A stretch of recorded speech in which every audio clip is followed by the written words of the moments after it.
Are you an HVAC professional looking to set your business apart? Then the Leading HVAC podcast is your go-to resource. I'm Calhoun, coach and trainer at SBE. And in this podcast, we'll share stories of success and struggle from leaders in the HVAC industry. You'll hear from experienced executives, managers, and innovators, providing you with the hard-earned insights from their journeys. These insights will equip you with the knowledge you need to navigate challenges and truly lead in the ever-evolving HVAC world. Welcome to the Leading HVAC podcast. My name is Calhoun, coach and trainer with SBE. I'm excited to have our guest today, Tom Calhoun. I want to let Tom share as much about himself as possible. So I'm going to start off with Tom. Tell us where you are in terms of your company and what role, and even just tell us how long you've been in the HVAC business. So I own a company called NWA Cooling and Heating, which is Northwest Arkansas Cooling and Heating. And we are in the Northwest Arkansas metro area. Our office is in the Rogers city limits. If you're not familiar with that area, that's exactly where it says it is, in the northwest part of the state. We're not a huge company. We're about $4 million a year in revenue. We have approximately 17 to 18 people on payroll. And as far as length of time I have been in this industry for 40 years. I started as a teenager in a family-owned company doing installation and grunt work, worked my way up, did a little service, and then went to college, got a degree. And ironically, after having a pretty good background in engineering and computer science, I went straight back into HVAC. So at that point, we worked in the family business for many years in South Arkansas. I sold that company back in 2006 and moved to Northwest Arkansas, where I went to work for a Train factory office for a few years, and then Johnson Controls. And then after kind of getting tired of the corporate world, started my own business back up. And we've had NWA Cooling and Heating running since 2018. 2018. Yes, sir. So Tom, 40 years in the HVAC business, different roles, you mentioned working your way through different roles in the industry, in the company, and now owning. This is your second time basically in an ownership role of a company. Correct. This is a curious question that I have. Since you've worked in different roles, what's been your favorite role? Like, what's one of the roles or jobs that you've had that you really liked along your journey? I would have to say, other than what I'm doing now in my own company, I really enjoy that freedom. I won't say that I enjoyed it quite as much in 2018 when I started, because I had to do all the work at first to get it kind of started and going. But when you've got a company that begins to have procedures and policies in place where it can run itself, it really gives you a lot of independence and freedom. I really, really enjoy that. I would say if you had to factor out everything else, as far as all the jobs I've had, the one that I really, truly enjoyed, if we could eliminate that corporate BS level, was being a territory manager for a product. Okay. I really enjoyed that. And one of the big things that I enjoyed about it was I got to go see different contractors every day, talk to them, see how they did things different. And, I had the background to be able to talk to them on a level that most territory managers couldn't. And so that, really opened up the doors to be able to have a lot of in-depth communication where you could see their businesses operating. And it's really interesting to see all the different ways that people did things, and, some of them worked, some of them didn't. So I would say that was probably one of the most fun things that I had. Yeah. Well, Tom, 40 years, and we're going to get narrowed down into these 6 years of NWA. But over 40 years, I'm sure the HVAC industry has changed a lot. What are some of the changes that you've seen from the time you started till now? A bunch. What's the biggest one? Or what's some of the big ones then? Some of the biggest ones, as far as the products go, I would say would have to do with the electronics capabilities. When I first started doing this, it was rare to see a circuit board in anything. And then as time went on, we started seeing some interesting products come out back in the late 80s, early 90s, train had a variable speed heat pump even back then. But the problem was the electronics had not caught up to be able to operate it really in a good way to where it was a viable thing back then. So we had to fast forward and wait, almost 30 years to finally get electronics in the sophistication and durability that we could use in systems like that. So that's probably been one of the biggest things. You got to remember when I started, we used mercury thermostats. Programmable thermostats were pretty rare. Yeah. So even things like that people don't even think about have made huge differences in what we do. Yeah. Well, you would think with the change of just the technology and the electronics that you just mentioned, since it's the leading HVAC podcast, I'm sure that has also called for a change in leadership. Like, what's the biggest change as a leader that you've seen that maybe in leadership styles or leadership challenges over the course of 40 years? So yeah, you've got a lot of things that happened. You got to remember, I grew up in an era where we, as kids, went outside and played. We didn't have too many video games. There was a lot more face-to-face interaction. And as electronics and computers have become more ingrained in our lives, it's really changed the way that people communicate. And of all the things, I would say that has had probably the biggest impact. It created a whole new way that we have to deal with our own employees because they communicate different. You can't treat people the same way today that we did 30, 40 years ago. Mm-hmm. So that's been one huge thing. And probably one of the other big things that we've had to change. I've always had a big focus on training, but training is now even more critical because if a new product comes out, you have to sit down, and now it's not going to be similar to another product necessarily. You have to come in and learn how it's programmed, how the sequence of operation works. So a new product comes out, you have to sit everybody down for training. So it's really made the need for training much more important than it's ever been. Yeah. I can imagine that. Well, I'm sure we'll dig into training some more as we get into this next sequence here. 2018, you started Northwest Arkansas. You said, and I know a little bit of background. So when you started, your team was not as big as it is now, right? That is correct. Who was on the team? It was me. Yeah. It was me and only me. And in the beginning, I did have to utilize subcontractor quite a bit to do replacement work and things like that. And I did most of the service. Yeah. It took me a few months to get it built up to where I finally hired a helper.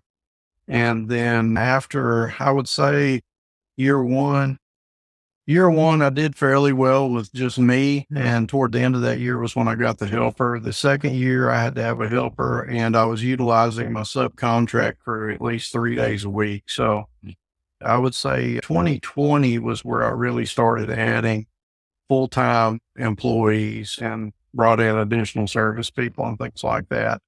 And then 2020 was also the year that I brought my son into it, and he's done very well. So we've gone from one employee to, I have 17 on payroll right now. So yeah, we've gone from 0 to 4 million annual revenue in that short period of time. Yeah. So Tom, along the way, were there any times as you were growing, right? So you started with yourself and you mentioned some of the growth that you hit some sort of plateau. You hit some sort of like, okay, I'm stuck here. What was that? And how did you break through to go to that next level? So, this time, even though I've had a business before, this time was pretty unique because the business I had before was a generational family business. So I took over an operating business. This one up here was started from scratch. So I saw some plateaus I had never seen before. One of the biggest ones starting out was, when do I hire my helper? When do I add more people? That was probably the biggest hurdle for me. And that happened during that first year. The big concerns are, do I have enough revenue to support this guy? Do I have enough work to keep him busy and things like that? The next big hurdle for me was, man, now I need a shop. I can't work out of a storage unit in my garage anymore. Do I have enough revenue to support that? And it comes down to, these revenue plateaus where you need more infrastructure to support your business, whether it be, facilities or people. But you're sitting there, you hold yourself back sometimes because I need the revenue to support it. But at the same time, you're not moving forward. So you're not increasing your revenue. That's that balance in there. Then the next big plateau for me was, where do I start stepping out of the field and spend more time running my business rather than working in my business? And that hurdle came really about 2020. And that was, I think we joined SBE in 2020. When did we join? 2021, I believe it was. Time flies when you're having fun, right? Yeah. So 2020, I saw the need for it. I was having a hard time doing it. And when we joined SBE, that was one of my first big objectives was I got to get out of the field and spend more time in the office. Now, I still go out some because I want to keep fresh with the new technology and things like that. But I would say that was my last major hurdle that I've had. Yeah. You're listening to the Leading HVAC podcast. Our guest today is Tom Calhoun from NWA Northwest Arkansas. And Tom, as you're sharing that with us, there may be some contractor listening to this, and this is their struggle. I'm making money, and if I hire people, right, or if I pay for a coaching company, it will take away from my revenue and my profits. How would you talk to that contractor? What would you say to him or her as they're battling with those decisions of hiring or paying for coaching and training? Kimon, I know you're a religious man, and so am I. So I'm going to make a little parallel. Sometimes it comes down to blind faith. You have to listen to other people's experiences, trust the process. And when it comes to looking for a coach, you find the one that fits your needs. There's a lot of coaches out there, lots of coaches. And let's face it, many kind of have the same underlying approach, but they all have different personalities to their process. And for us, SBE really fit the personality of our company and what we were looking for. And it was a big step for us. That monthly fee, like, man, that's money out of my pocket. But if you trust the processes and follow them, your revenue will increase to the point where it's no longer an issue. You have increased your revenue, you've offset that, and you're able to grow. If you don't ever take that faith step, you get stuck at those plateaus and you never move forward. And that's when your business becomes monotonous, a challenge, and makes it not so fun to come to work every day. Yeah. Tom, that's great advice here, because for some of us, we're thinking when I cross this plateau, then I'll invest or then I'll hire. But I'm hearing from you, it's when you invest that you'll be able to cross that plateau. Sometimes you have to invest before you can cross that plateau. If you've just got one or two trucks on the road, there's just so much revenue you can do, and that limits you. You can't build up enough revenue and business with just those two trucks to instantly add a third one, for example, and it all be there. You have to be ready to take that step and run with it to build it quick. So yeah, it's kind of like that chicken or egg thing, which came first. Yeah. In this case, you have to add the infrastructure a lot of times before you can do any more growth. Yeah. Well, Tom, we're going to take some folks who are listening to this or watching this kind of behind the scenes, right? You've been coaching with SBE for about 3 years, and you mentioned you were able to grow. Of course, you were doing some things even before, but because of the coaching, because of the work that you put in, because of executing, you were able to grow. You're now able to be out of the field or only go in when you want to because you want to stay current. What are maybe 2 or 3 things that you picked up in your coaching and training that have helped you now to grow, the steps that you've taken through that coaching and training? Probably the biggest thing out of it and what we've gotten, especially with SBE because of the process, was it began to empower my technicians a little bit more. It was a process that has helped build their confidence, build their communication skills, and do a lot of the things that I used to do all the time. I was not one to allow my technicians too much freedom in the way of pricing systems, things like that. I tended to keep control of that, but as we went through the SBE process at first, I saw real quick, empower your technicians, give them the abilities to do that. And once you do that, it creates a little bit healthier environment for both them and for me. And truly, that's the only way to really grow in the business.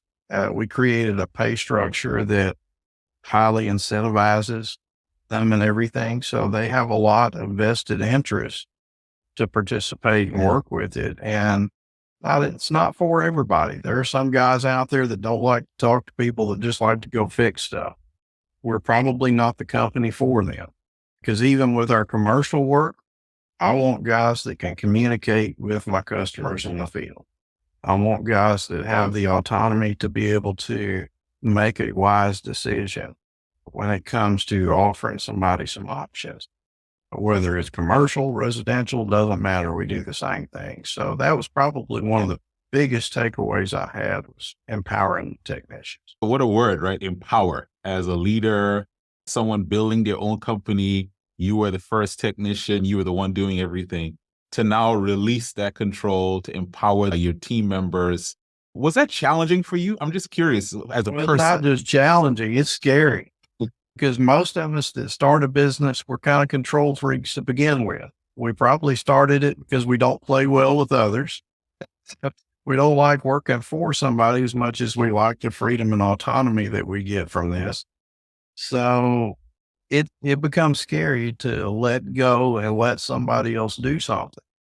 But if you want your business to grow, there's just so much you can do on your own. And beyond that, you have to trust other people to do the work. I would say, backing up to the other question, one of the other big things that we did pick up out of the SB, which has really helped, and it, unfortunately takes a long time to really build that in your company, is we basically focused on our culture, internal culture, and defining it. And once we started hiring people based on culture, and I don't necessarily mean where you're from, that type of thing, but basically like-minded people. In the core values. Correct. Once we started focusing more on those rather than technical skill and things like that, we really began to put together a very cohesive workforce. My guys tend to get along very well. They're a lot happier.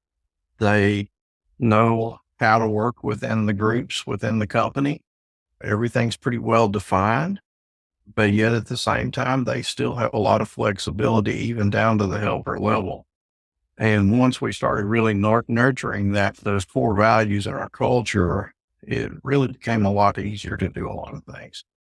So for a good example of that now is, if we need to bring somebody else in and have a position open, we really don't advertise. We go to our employees, hey, who do you know that would be able to fit this? And once you have your own people beginning to have that input, they really began to put together a very well-oiled machine as far as a team goes. Yeah. That was a huge takeaway for us too. But yeah. If I could just sum up some of the things I'm hearing, Tom, empowering your team, making sure that you're compensating them at a point where they want to stay a part of that team, having that culture that you set based on those core values, protecting that culture, and then making sure that anyone that you bring onto the team fits into what you already have.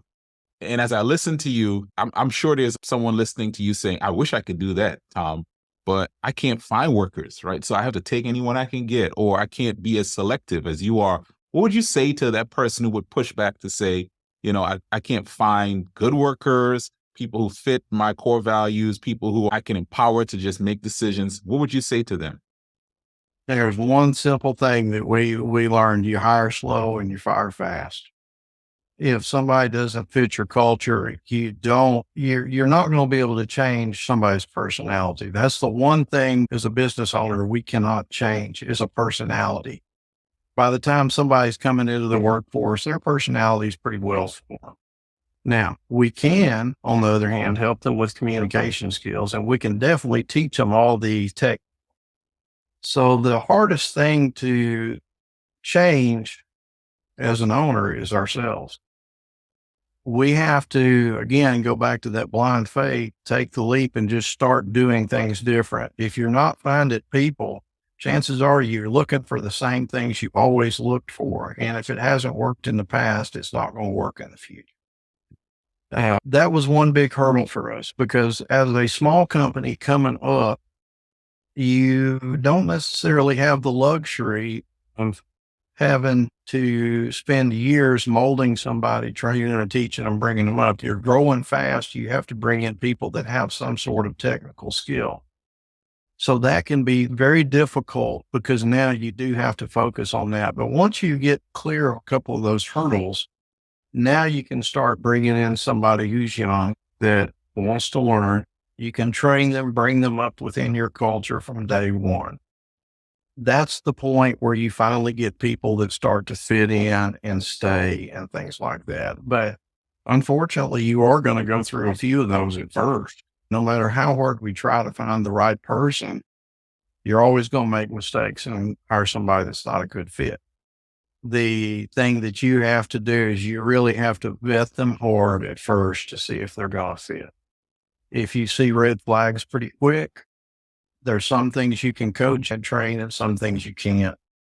One thing that we have to really be watchful for is because our pay structures are highly incentivized, we don't tolerate dishonesty at all. That's one big thing. If we ever see any kind of inclination of that in the early days, that's something that we've got to address immediately. And, maybe it's just something that a previous job taught them that they can drop real quick. But sometimes people are just not always a good fit. Yeah. The other thing that you have to do is if you are writing ads, put it out there on social media or whatever, think about how you're writing your ads. What kind of people are you attracting? Chances are, if you're not seeing the right people coming in the door looking for a job, you're not advertising correctly for it. You need to focus on experiences, what the company is like, rather than what the technical skill is required for the job. If you just focus strictly on technical skill, you're probably not going to find the right people because you're going to overlook a lot of people that don't have the technical skill yet. They're really, really wanting to learn and would fit in. And you're probably going to attract a lot of people that have technical skill that just don't have the personality to mix.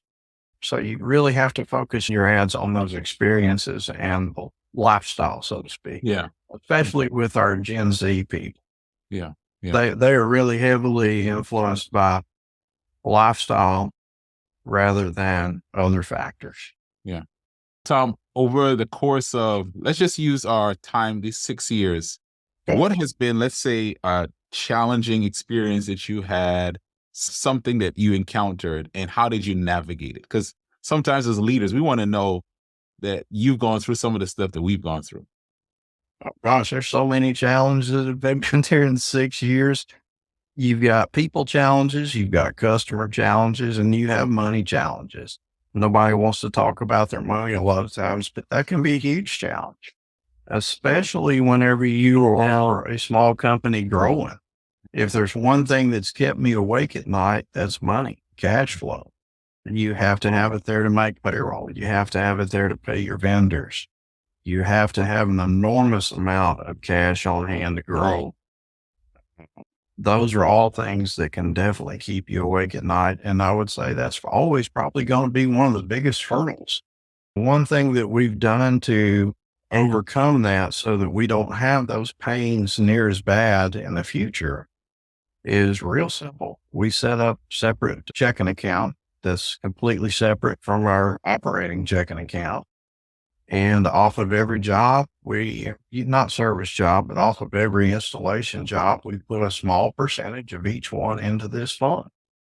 And that fund is there. Eventually, it'll be big enough to operate as a couple of things. One, it'll be an internal line of credit, basically.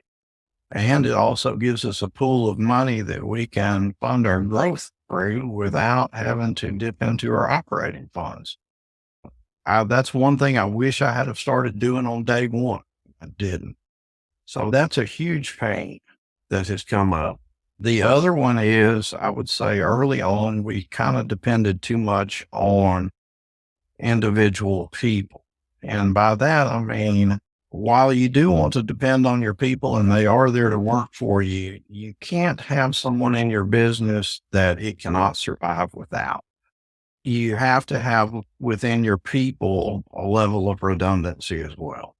And one thing that we did to try to alleviate that is our lead installers are also what we look for potential service technicians. So lead installers, we started empowering them on their jobs to try to get them to take more responsibility for their quality and things like that. So first 30 days of an install, if there's a warranty call, the lead that did the install goes back and does the warranty service. Whenever we implemented that, we started putting in place a way to train these guys to function as service technicians. So now if we have a service technician that takes vacation in the summer, like we have one right now, we can shift a guy around real quick and fill that gap while he's gone. And it's oftentimes a lead installer. So redundancy within your people. That's also been a big pain and something that we've done to solve that.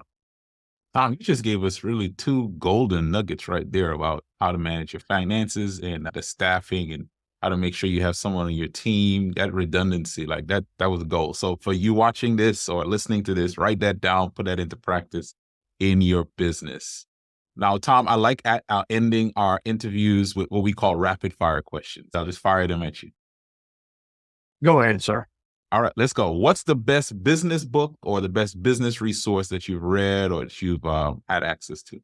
Boy, I go way back. I'm a big Dale Carnegie fan. I've been through the programs and everything. And I would say probably one of the first books that anybody needs to pick up going into business is How to Win Friends and Influence People. It's a good book. It's a classic book. It's timeless and it applies to pretty much every business and it even applies within your personal life. That's probably the first one to pick up. That's a good one. Definitely. I'll add my endorsement to that one. How about this one? What's the one thing you want to be better at as a leader in the next year?